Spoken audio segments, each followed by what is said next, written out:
Hello দর্শক, দারুণ সুখবর। ব্রাজিল সমর্থকদের বস নেইমার জুনিয়র ইনজুরি কাটিয়ে ফিরছে অনুশীলনে।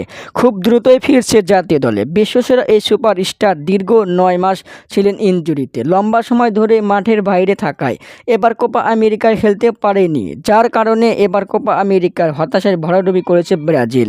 কোনো পারফর্মই করতে পারেনি এবার কোপা আমেরিকায়। দর্শক, এবার কোপা আমেরিকার কোয়ার্টার ফাইনাল থেকেই বিদায় নিয়েছে ব্রাজিল।